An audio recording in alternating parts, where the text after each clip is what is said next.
Hello and welcome to Centurions Corner and an upgrading video where we're going to actually upgrade Hunter here.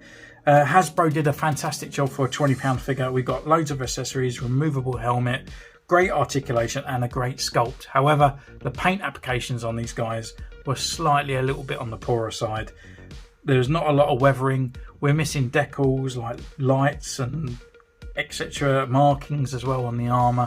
So we're just going to go through and upgrade the actual paint applications on here to bring up what these guys should really look like.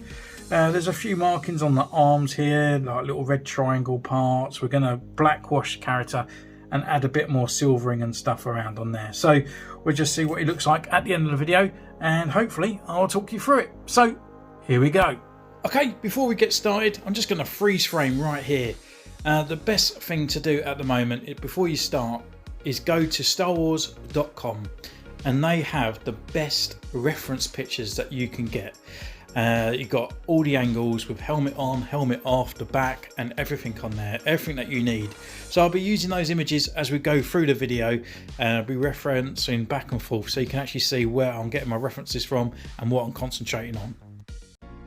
So first up, you just want to remove all the accessories, helmet, gun, backpack, etc. just to make it easier to actually complete the painting.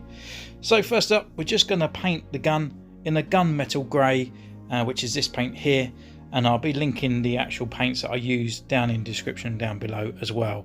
And this paint as well happens a lot all over the figure as well, so keep it close. With the gunmetal, just completely cover the gun. It just gives it that nice kind of realistic look, giving it a bit more of a shine rather than that plastic kind of horrible mould that we have. So once it's fully painted, put it to one side and let it dry. Now to the backpack, what we're going to use is Tamira Black, which is this one here, and we're just going to fill in those little black squares that are missing on the back of that backpack, as you can see in the picture. Don't forget, if you enjoy this content, then please subscribe, like and ding the bell. It all helps the channel and it's very much appreciated.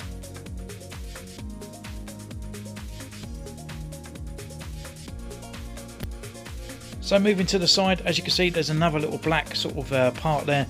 We're just going to fill that bit on the side, carrying on the details on both sides.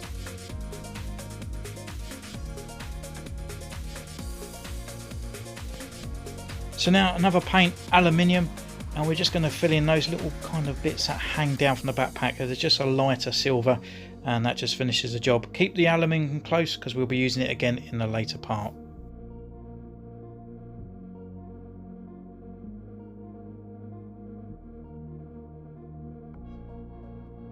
So onto the backpack, using the finer details, using the red and blue to fill in those nice bright lights that they have on the backpack as well.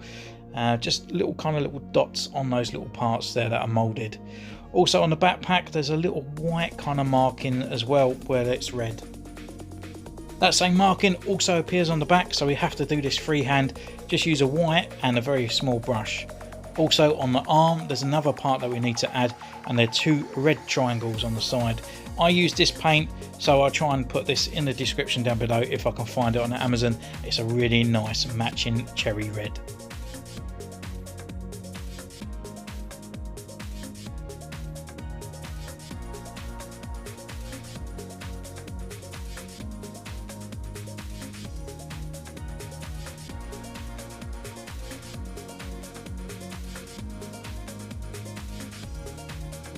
So next up we're bringing the gunmetal back and we're just going to actually paint that codpiece area. It doesn't need weathering, it needs actually painting, so we're going to go around it. That sort of top part going to leave. I'm just going to leave it with the natural kind of paint work that's already on there. Just going to paint all the way around, around on the back, around on that part as well, and then let it dry.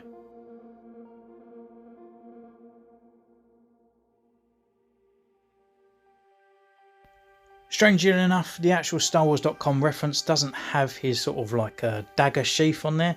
So there's a square on there that I'm just adding the gunmetal to, just to give it a little bit more kind of definition. Next up, I'm just painting his knees with the gunmetal, just leaving a small outline around the outside of the original paintwork.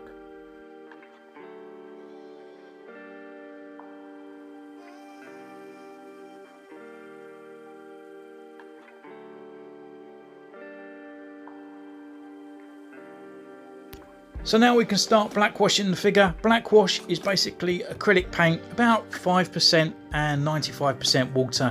So it is really liquidated. As you can push it all over the figure, it'll rub off instantly. You can use a sponge, you can use a towel, a tissue, whatever you like. You can weather it as much as you like. You can make it as dirty as you like. It's entirely up to you. Just practice, don't over exaggerate it with it. Just do a little bit by little. And as you do, just build it up. I start off doing all the parts as well, then I go to the main figure, and if I feel like I've kind of unweathered something else, then I'll go back to it to make sure that it all kind of continues on through the armour itself, so it all matches up. So as you can see, I'm really going to town here with the figure, really just covering that torso, just dabbing it in certain areas, going over it again. Maybe I feel like I've taken too much off, so I reapply. Maybe I feel like I've done too much, then I'll wipe it even more. So it's just a case of trial and error, and just as you go. If this is your first figure and first time weathering, maybe try it on a cheap figure that you can buy from a toy store or something like that for $1 or £1. Just to practice painting, so you know how the brushes are going to flow on it. You know, so it's not going to be something that you're just going to ruin it and feel like you're going to have to go out again and buy another £20 figure.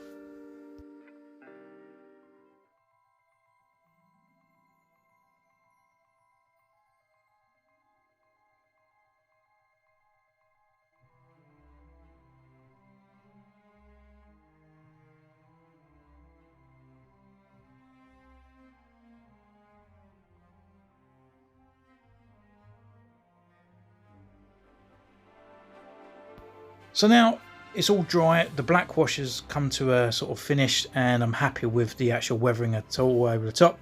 So now I'm going to go back to the aluminium with a small brush. People again use different methods and everything like that, but I kind of like to be precise with where I'm painting and adding those little bits of silver. So don't put too much on that brush, make sure it just has enough on there that you're not going to over sort of spill on there, and you just want to dab in certain areas, do little lines, go around the outside. Just think, if you had something sharp and it was painted really nice, where would you donk it? If it landed on the floor, where would it chip? Where would it sort of like just scrape if you hit it on something and stuff like that? It's always the bits that stick out the most that's going to get sort of dented. So just think about it, make it realistic. Don't go over the top with it too much as well. And if you do, you can just use a toothpick to take away those extra bits that you don't want anymore.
So now I'm just finishing it off on the gun, just putting around a bit. I do like it around the muzzle, like, because obviously it gets burnt out because of the lasers and stuff like that, and just again on the raised areas over that accessory.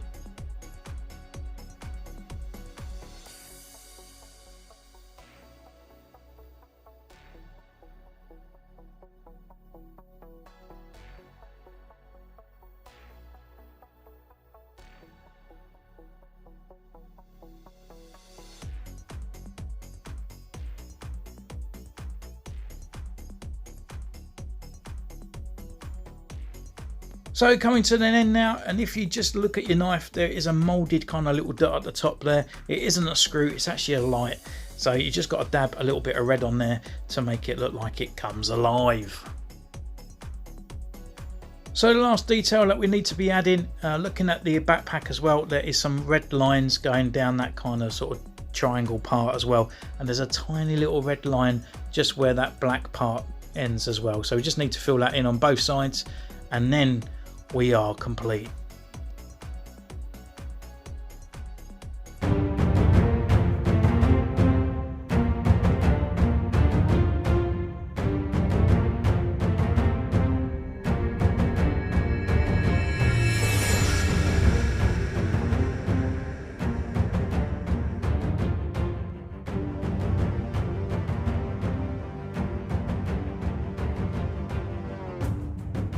So here he is, all finished and weathered, looking more badass than the Bad Batch put together. Hasbro have given us a fantastic sculpt, fantastic figure. However, really looking at this figure, we can really notice that there was a lot missing. And it's really brought out the sort of figure to life. And I really hope this really inspires you to go out there to actually look at that figure and go, do you know what? It can be better, because it actually isn't that harder kind of a modification in a way, or an upgrade. It's just literally a black wash with a few extra chip-ins and a red triangle and some red lines on the back. So I mean, really, what did we use? We kind of used this red for the red triangle on the side and those lines on the back of his backpack.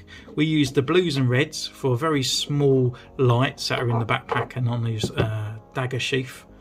We used the black just for those little squares on the back of his backpack. We used the white just for tiny little details on his backpack, on the back of his helmet.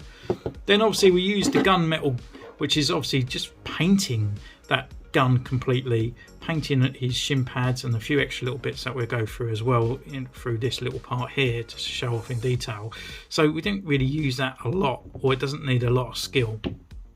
And then obviously using the flat aluminium just to show off all those little details around on the figure, all the scrapes and stuff like that, which I can bet you probably feel like, oh, I'd never be able to do that. Never. Long as you have the right size brushes and stuff like that, you'll be absolutely fine. Don't go out there with a paintbrush, you know, that you would probably use when you was at school. Go out there and get some proper paintbrushes, spend about 20 quid, you know, and just go for it. But all these paints and everything like that, I will put in the description down below. Obviously, as I said before, I am affiliated with Amazon, so if you do use those links, I do get some sort of commission back, but it doesn't cost you anything extra, so it all goes back to the channel anyway.